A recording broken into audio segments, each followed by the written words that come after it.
Welcome to the American Dream in the Eyes of Immigrants podcast. I am your host, Heidy De La Cruz, and I am on the mission to change the narrative of immigration, one immigrant story at a time. Hello, everyone. Welcome back to another episode of the American Dream in the Eyes of Immigrants podcast. I am your host, Heidy De La Cruz, and today I have Miss Mariana with us, and she is going to be talking about her journey of coming to the U.S. Welcome, Mariana. How are you today? Good. Thank you, Haiti, for having me. No, thank you so much for being here, being willing. So if you could just introduce yourself to the audience, who you are, what you do, and then we'll jump right into life in Mexico. Sure. I'm Mariana Tinoco Rivera. I was born in Mexico and moved to the US around when I was 32 years old. I'm a product manager right now. I work in tech and I live in Boston. I'm sorry, where? Boston. Boston. Oh yeah, Yeah. that's right. You're okay. Yeah. Perfect. And so tell us, what you remember from living in Mexico. A lot. I spent the first 30 years of my life there. So Yeah. I lived in Mexico City the entire time I was born there, and I had a pretty, traditional family there. I grew up in the south of the city, and I was a journalist there for about 10 years of my career. That's how I started. I always been into storytelling, and I worked in different newspapers and magazines in Mexico. So I, um, yeah, that was basically my life there. It's a huge city, so for me, it's been a huge change Yeah. because there's 20 million people living there, and the city has grown and more with time. It has become very touristy now, and it's uh it's a great place. It can be complicated to live in. Yeah, there's a lot of people there that hustle a lot, and that Hmm. the traffic there is insane. But it's the type of city where you can find anything. Yeah. And any siblings? Yeah, I have one sister, one older One sister. sister. Yeah, Oh, okay. So you're the younger sister. Okay, yeah. cool. And okay, so tell us a little bit about your career there as a journalist. Like what type of stories would you cover? How was that for you?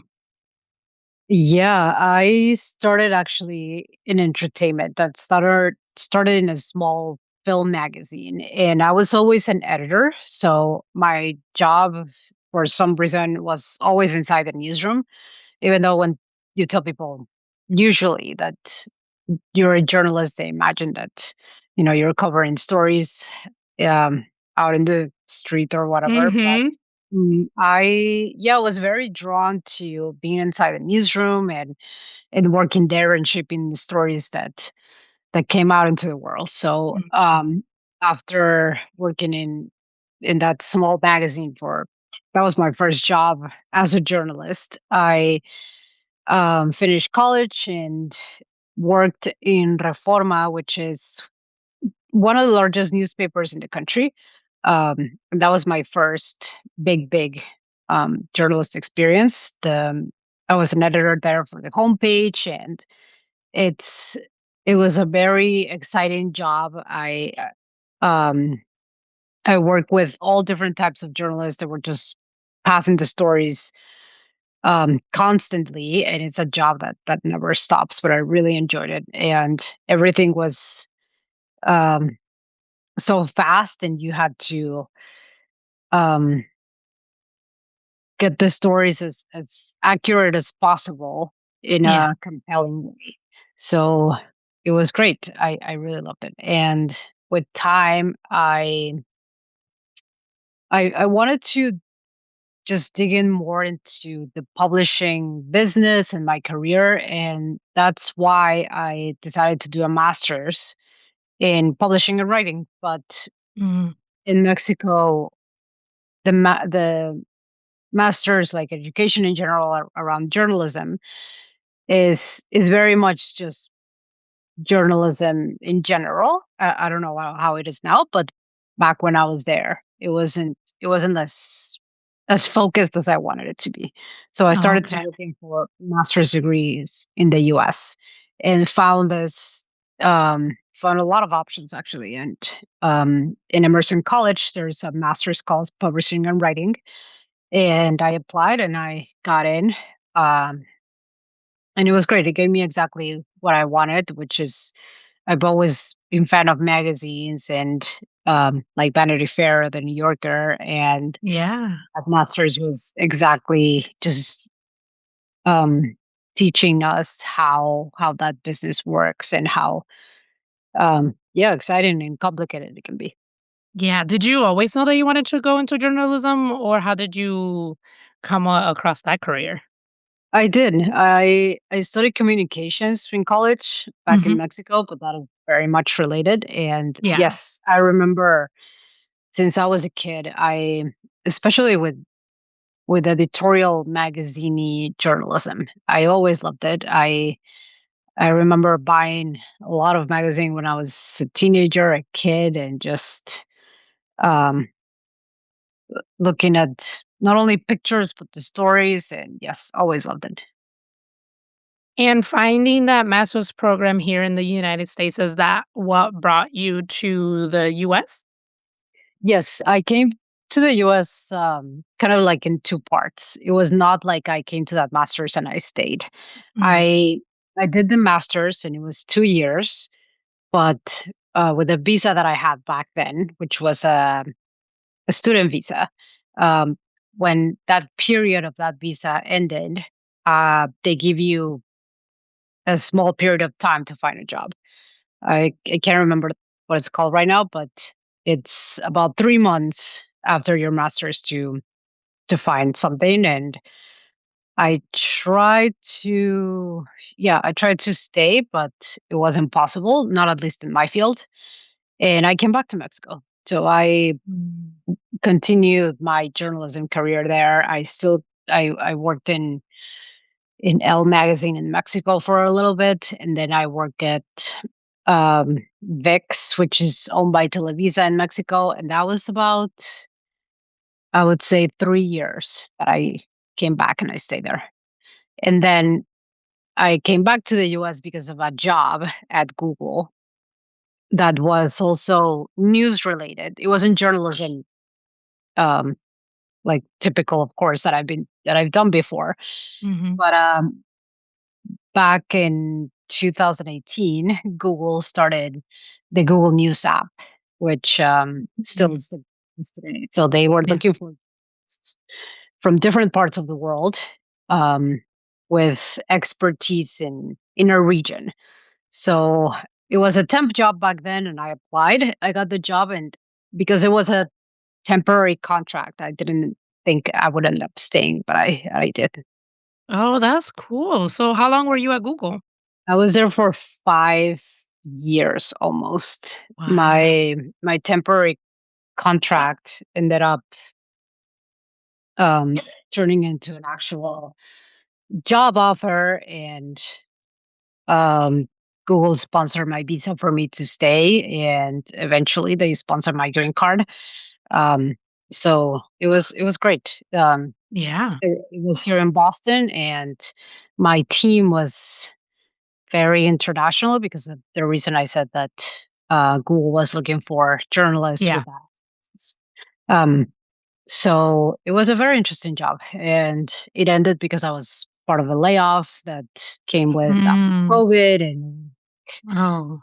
s- that was like my first official job in the U.S. Yeah. Oh my gosh. Also, when you said Google, I immediately like go to like San Francisco. So funny Yeah, that you said no. yeah, It's here in Boston because that's where. yeah. Oh, that's really cool. Okay. So let's talk about I definitely want to get into like what you're doing today, but I want to stay in the history part a little bit.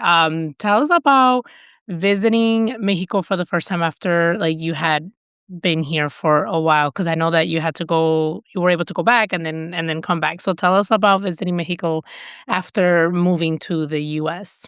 How was that experience? Um, I try to almost visit. I mean, like at least twice a year. Immediately after, actually, I came. Yeah. And er, the first time I came back, I think I was very homesick. I Mm, mean, I'm homesick, but I think that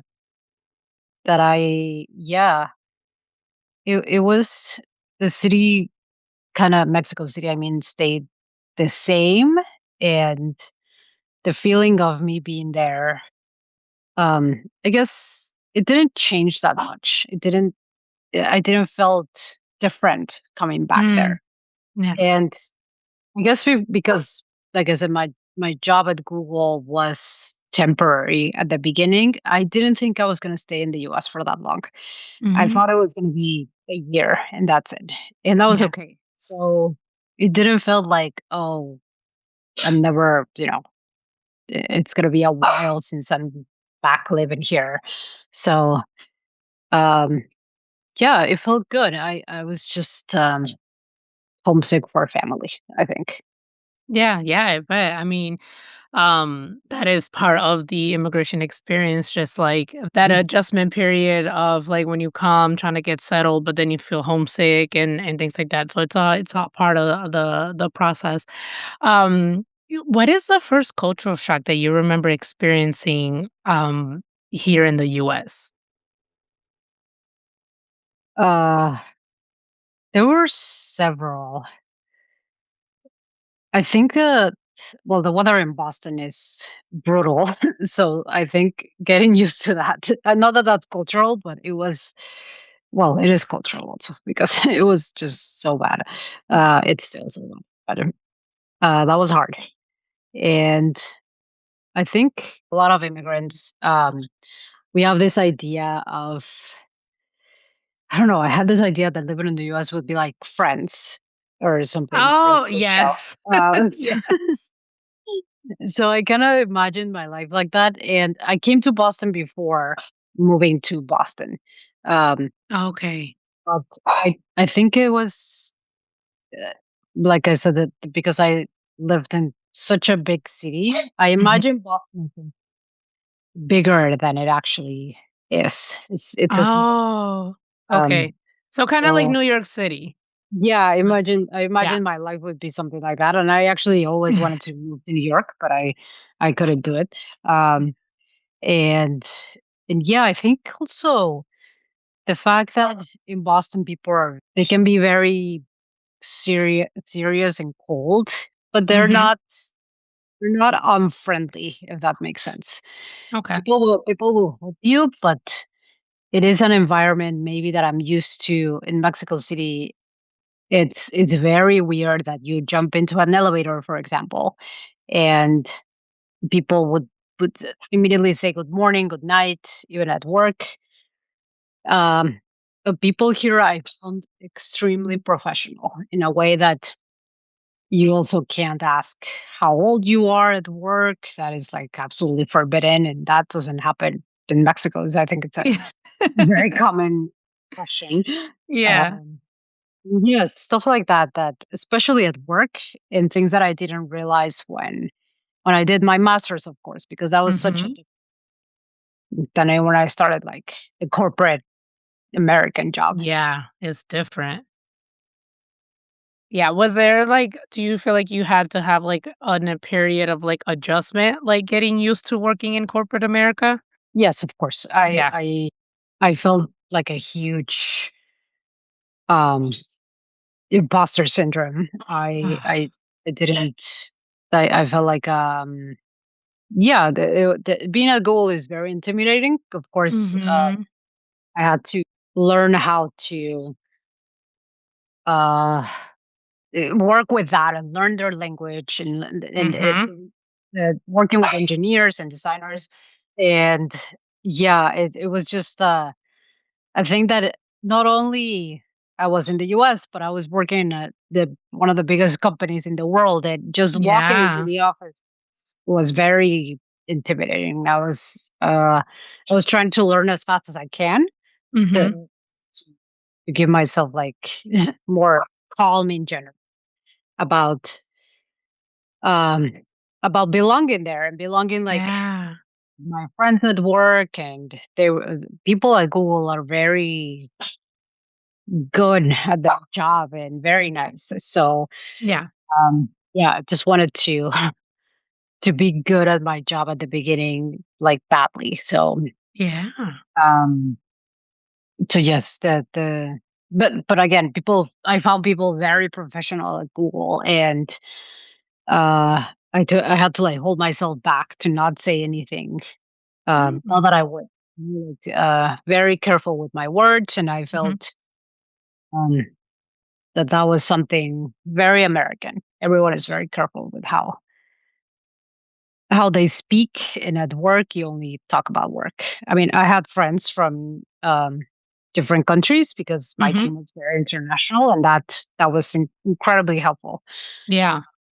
But the technology environment can be tough, but in a good way. Yeah. Yeah, I was gonna say that's a lot to deal with. Navigating corporate America, as a foreigner and then trying to like learn the language and the culture and what can you do, what can you do, what can you talk about, what can't you talk about and things like that. And then like I know like in Mexico, like it's a very like warm do you kind of do like that warm welcome, right? You a hug and Yeah, a kiss on the cheek and stuff, and then it's like, oh, yeah, you don't, like, things like that, like you don't do in corporate America. So that's why I was wondering like how was that for you navigating that? Because even for me, as I was born here, but when I started working in corporate America, it was like I I didn't know how to like navigate that. Like my dad grew up or worked in factories, and then my mom, my biological mom worked in factories, and then my stepmom worked at a hospital. And so it was just like I was working like in an office setting kind of thing. So it's just like something that I had to learn how to navigate on my own, which, completely different. So tell us about yeah. like now, like what are you up to now? I know you have your podcast called Arrival. So tell us a little bit about that, what it's about and why you started your podcast. Yeah. Um, Arrivals is a podcast very similar to yours, where I interview first generation uh, immigrant women. Yeah. And I think I started because, well, now I work as a product manager.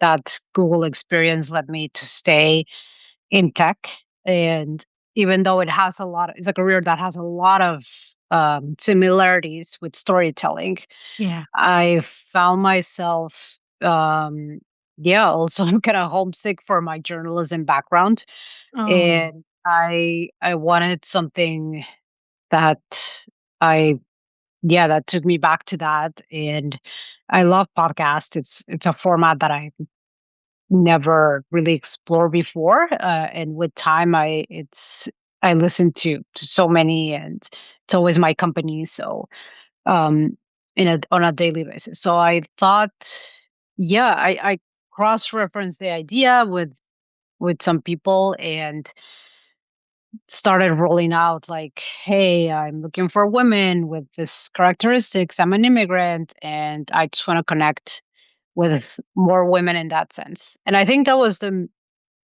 main purpose. I wasn't interested, and well, still, but I my goal wasn't to um like do a lot of promotion or grow the podcast. I mean, growing a podcast is very hard, but Yeah.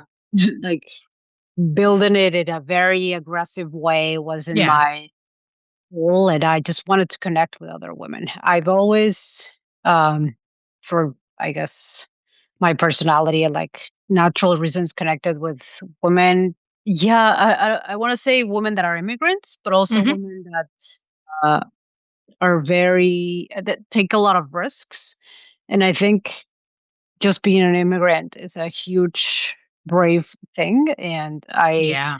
I think in the US, since I moved here, I yeah, I've always connected with more people in that sense. And not that I don't have American friends, I Mhm, do, but mhm.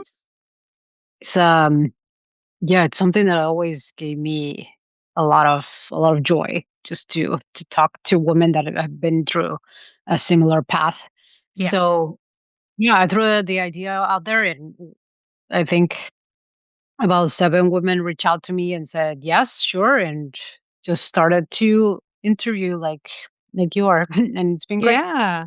And it's not just women who move to the US. You interview Yeah. from different countries that immigrate to different countries, right?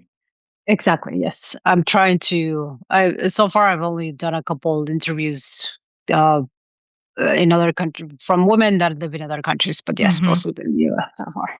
Yeah, I love that. Yeah. Mm. I have interviewed a few people that immigrated to Canada.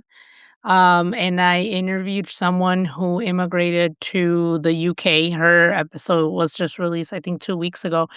And I added those because obviously mine is the American dream. So mine is about Mhm. coming to the US particularly. But I added those because I also want people to realize that like the United States isn't the only country where people immigrate to, Right. unlike how Yeah. it likes to be presented here. So it's like it's not the only country that people immigrate to. So and I wanted to share that because regardless of which country you're going to, like the immigration experience, like it's the same. It's like you have the culture shocks, you have the homesickness, you have the adjustment and adaptation period, and thing. The immigration process itself may be different. Obviously, different countries have different laws, but the immigration experience is typically the same regardless of, which Right. country you're going to. So, I love that you are doing that, that you're interviewing immigrants, in your podcast. And where can people listen to your podcast? They can listen on Spotify or Apple Podcast or iHeart Media as well. There's also a website, arrivalspod.com. And it's on social media as well as on LinkedIn and Instagram. And I just opened a TikTok. But Oh, awesome. All yeah, right. So I will include your yeah. links in the show notes and show description. And what is your process? Let's say there's a listener listening to us right now and is interested in her sharing her first gen experience. What does your process look like to get on your show? Yes. So I usually have a talk before the podcast to get to know each other a little bit. And even though the immigrant experience in general looks the same, we're all different and have different Yeah. stories. So I try to dig in that more, and after that, yeah, I schedule an interview just like this one, and I like that the conversation flows, and I think it's a good opportunity for people to also talk about their things and get more exposure. And Yeah. yeah, I've been I really. love that. Yeah. Awesome. And so the last question that I like to wrap up the conversation with is, what does the American dream mean to you? I think it has changed with time. I think when I first came here, it was a professional opportunity. That's how I saw it. Yeah. And like on the education part and on the work side of things, I think I saw it as opportunity a lot. I Yeah. didn't have this. I wouldn't be a product manager today if I didn't move to the US. I didn't even know about this career before I moved here. Yeah. So yeah, I'm very thankful that this country gave me not only a lot of great people, but a lot of great opportunity in that way. And now, I think now I don't see it necessarily as a dream. I think it has changed a lot with my perception of this country, and in good ways and bad ways. I think um, I would do it all over again, but Mm. I feel like yeah, expectations change with time of living here and surviving in a way that it's hard. It's also hard to the hamster wheel in the US is Yeah. always turning, and it's very much about money, and it's expensive to live here. So it's yeah, it's a lot of contrast in that way, but it's still giving me opportunities, and I'm thankful for that. Yeah, I love that. And yeah, thank you so much for being willing to share your journey and your experience. And everyone should definitely check out her podcast or Rivals, wherever you can listen to podcasts. I'll include like I said before, I'll include the links to the show notes and show description. And just thank you, Mariana, so much for your time today. Of course, thank you, Haiti. I enjoy this. I think you're doing something great also with yours. Very Oh, thank similar. you. Yeah. Yeah. Yeah. Thank you for listening to Mommy Podcast.